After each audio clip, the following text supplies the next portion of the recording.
Hi, my name is Chris Liddle, and I am the host of The Lifestyle Chase. In 2018, I started this show to have meaningful conversations. I've interviewed over 100 different people, both in and out of the fitness industry. This podcast is something I'm incredibly proud of. Welcome to Season 4. Thanks for joining me. So the next thing that caught my eye just like after we booked this show, and I was like, what amazing timing, was first of all, the expression, what are we really about in 2022? So let's just start off with that, and I'll bring up the next part of that after I hear what 2022 is about for you. Yeah, the past year has been crazy. The past month has been insane. But I think like moving into the new year, like I just have so much more intention behind my actions. Like I know kind of what I'm trying to get, and I'm trying to build steps towards those goals. And, if I need to deviate from the plan, I will, but I kind of have an idea of where I'm trying to get to in 2022. So like my word of 2022 is like intentional. Like everything I'm doing, I think I'm trying to be as intentional as possible. I'm not just throwing stuff to see what sticks anymore. Like I know what the long-term vision is. I know what I want to accomplish in this life. I know what I want to accomplish with moment. And it's just about building things now that help me accomplish that. So with 2022, there's just so much going on, but we're producing content like crazy, and I'm trying to keep the content very layman's terms. We're growing the team so that we're helping more people, adding people to the team that I think will provide super valuable skill set and see things differently that I might not see. So like being able to solve more problems now for people that come through the door. Other things now that I'm really excited for in 2022 is kind of collaborating with other brands and companies that have similar missions. So 2022 is going to be a lot of working with people, a lot of working with brands, companies, and just creating a ton of content. Mm-hmm. Well, I'm going to add in a little middle question here that I've been curious about, because I've seen your social media just like grow astronomically, like your Instagram following.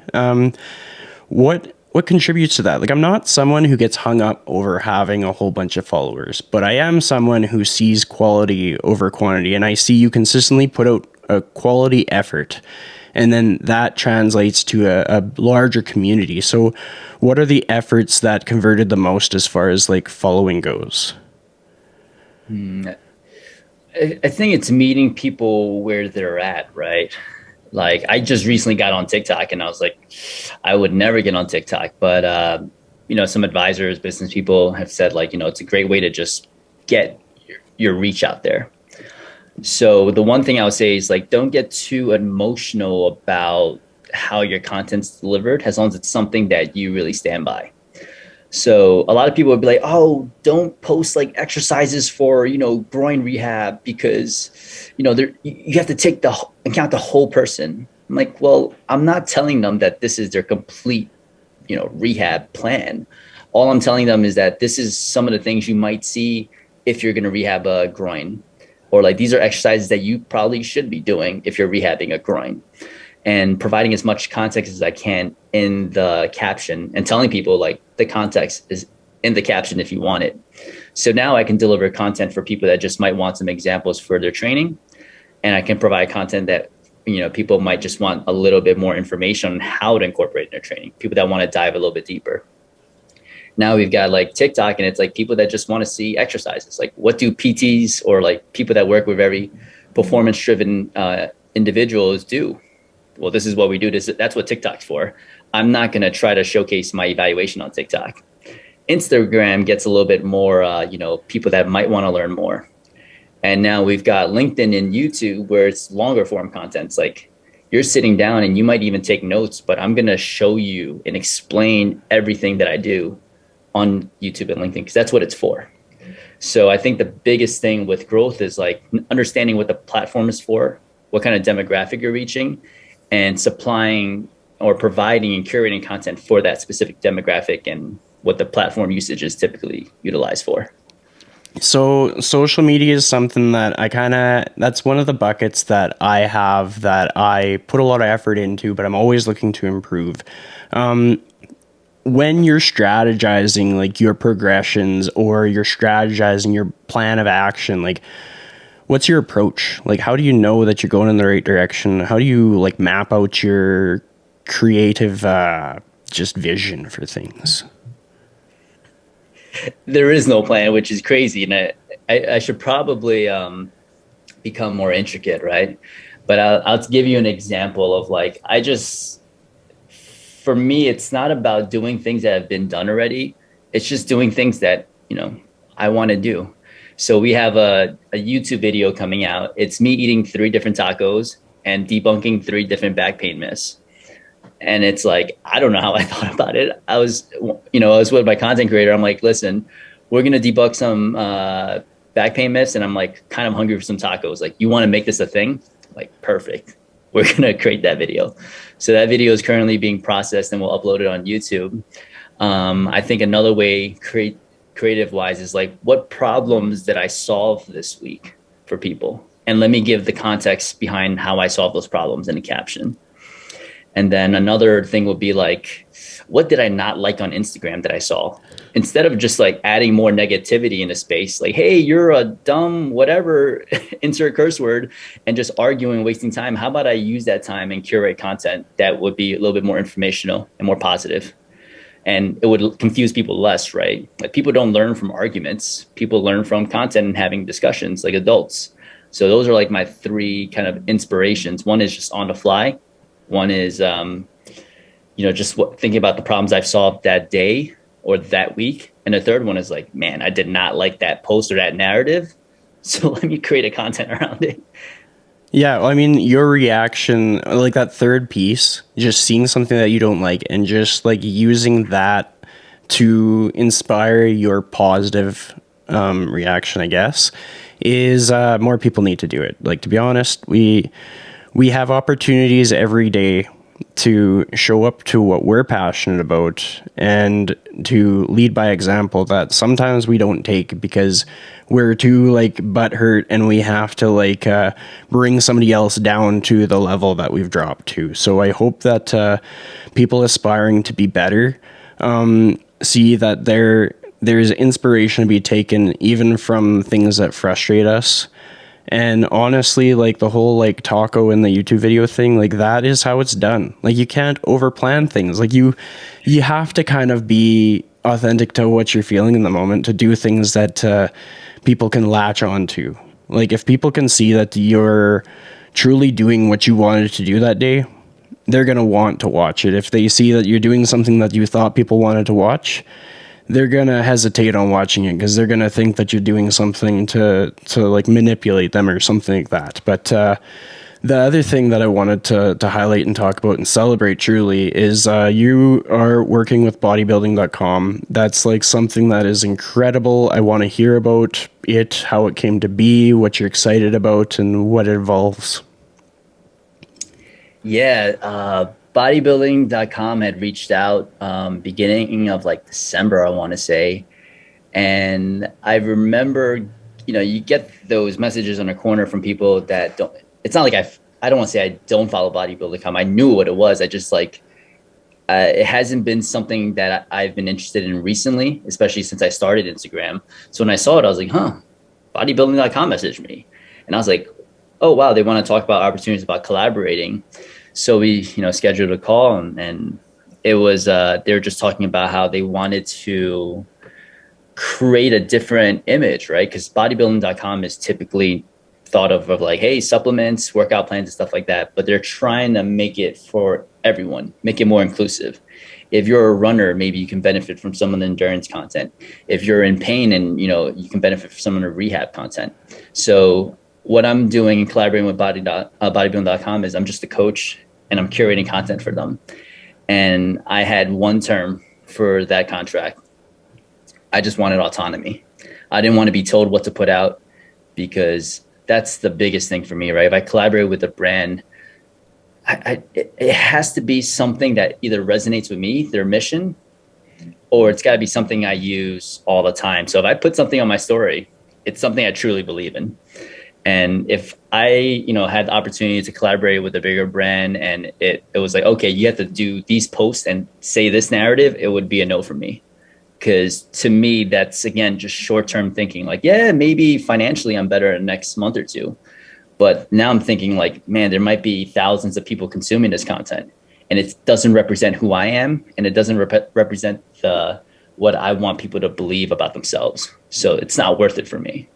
So I'm really excited to work with bodybuilding.com because the person that's in charge of all the marketing is very forward thinking. She's like, we know you've been doing this, you own your own practice, and you've helped a lot of people that deal with serious issues. So you're the expert. We're not the expert. We're just here to support you and amplify your message. So I'm pumped about that. And, bodybuilding.com is something that really is special to me because like that's how I got into training. I was 115 pounds my senior year of high school. And I told myself, I was like, I'm going to be in that bodybuilding show at the end of the year that the wrestling coach hosted. And I used all like the templates, the articles I read, bought supplements from bodybuilder.com. And, I bulked up to like 145 pounds and I stepped on stage and like posing and doing all that stuff. So it was just a really cool moment. I messaged my like little friend group I had. I'm like, dude, this is where we got our workouts in college. Like, this is it. Well, I mean, it's huge. Like, honestly, when I was first getting certified to be a trainer, like, I would reference bodybuilding.com to, like, look at, like, different exercise selection and get some demo videos if I wanted to show a client, like, what I was meaning. Like, it's probably been something that's been influential in some capacity for a lot of people in the fitness industry. But in reference to your new projects, everything that's coming down the pipeline for 2022, something that was top of mind as I was getting ready to hop on this call today was vision and goals. Like, I'm a big Lululemon person. I've worked with them on and off over the years. I've gotten to do some collaborations with them, and I've gotten to take part in about 5 different vision and goals events, and what I've really gotten out of it is the opportunity to actually deliver on the goals that I've set out to do. I imagine for yourself, you must have some kind of goal that you set for yourself and some strategy for finding it and some structure for going towards that. Is that something that you do or what? I think I've done it loosely prior in the past, but this is the first year where I'm putting pen to paper. Now I've written stuff down, but like this is the year where I'm planning it. This is like what I want to get by quarter 1. This is what I want to get by quarter 2. This is like certain things that I want to be able to, like, I have this crazy goal because I love sneakers. By the end of this year, I don't know how it's going to happen, but I'm going to collaborate on Nike with the sneaker. And I don't know. Like, I just have this arbitrary goal. Then there's like real goals, like business goals. Then there's like life goals. But this is the first year where I'm really considering like a plan and learning like how to like have the right people that I work with, people in my life to help execute on that plan. Because I know I just won't be able to do all this stuff on my own. Like, I need support. Well, I mean, when you're creating your plan, what does that look like physically? Like, do you have a notebook, a spreadsheet, a painting that you make? Like, take me through the process. Yeah, I kind of break down like, what I want to be able to do by the end of the year. Then I break it down into the quarters. So there are like more vanity stuff, like getting a certain amount of followers on Instagram, LinkedIn, TikTok, YouTube and stuff. But the truth is, like, if you're putting out content, there's a degree of like wanting to know if your content's effective. And in the day and age that we're kind of working with right now, it's like, are you getting leads and are you getting more followers? So there's like certain measures that I want for the next like 4 quarters that I'm just looking at. Personally, business wise, like I want to be able to, we're onboarding a new physical therapist. So I want him to be at a full caseload by a certain amount of time. I'll sell out ideally the mentorships every quarter, and every single quarter we're just going to be doing a new charity of some sort. So the first quarter is we're building gyms in underfunded Asian community centers in Brooklyn. The second charity, I kind of already have a thought, but we're probably going to be shipping a bunch of brand new gis to underserved Brazilian cities and towns where they can't afford gis to do jiu-jitsu. So kids that come from families without any money, we're going to ship some gis there. And then quarter 3, quarter 4, we'll find out. But I just want to make sure that, things are going well business-wise. And I know if things go well business-wise, I can keep putting stuff back in the community and feel less scared about it from a financial lens, because I don't want to forget where I came from. Like, I didn't grow up with the best stuff, but I want to be able to support like inner city kids. I want to be able to support people that don't have a voice for themselves and give them things that they might not be able to get otherwise. I love that. I mean, I think that's important. It's something like, for me, when I say I don't want to forget where I came from, I think back to people who have inspired me over the years. And I think back to people who have like reached out a hand to help me like level up, to instill more knowledge in me or more confidence. So I'm glad that those are like things that we have in common. I think that's important for people to instill in themselves. As we wrap this episode up, and honestly, I hope that if somebody's tuning into this one, that they've listened to all 4 segments. But what's like a piece of advice that you have for someone that they could use tomorrow that would be, in your opinion, meaningful and transformational? Share your story. I think there's always someone that's going to benefit from sharing your story, right? And like, whatever your identity is, I've had people come up to me before it and they're like, I have no story. And I'm like, that's the story.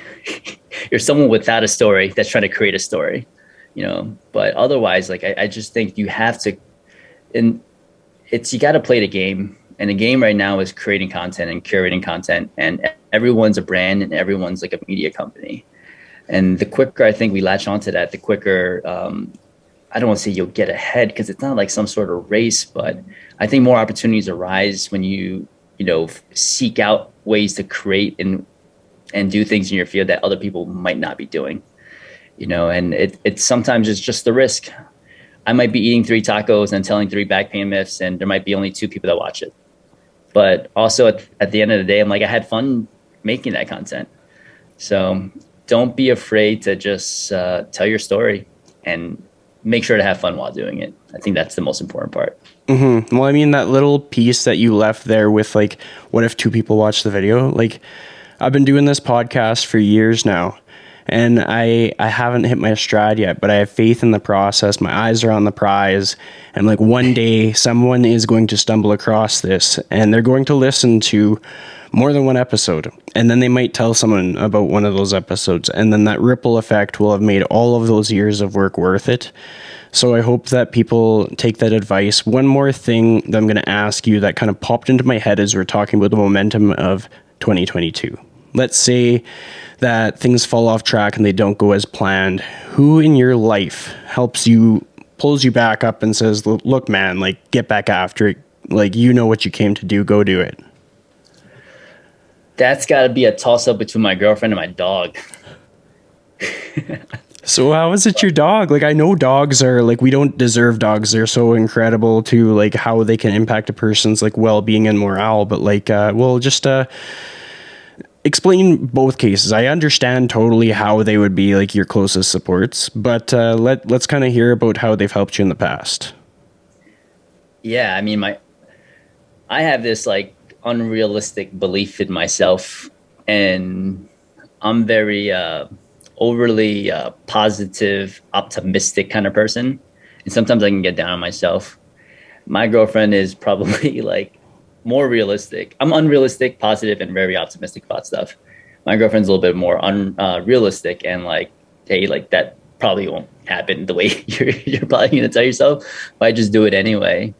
But I think she has like, especially like this past year, like just more belief in me.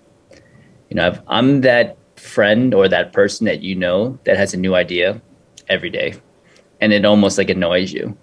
But I think for the first time in my life, it's like I'm I feel like I'm doing something that's bigger than myself.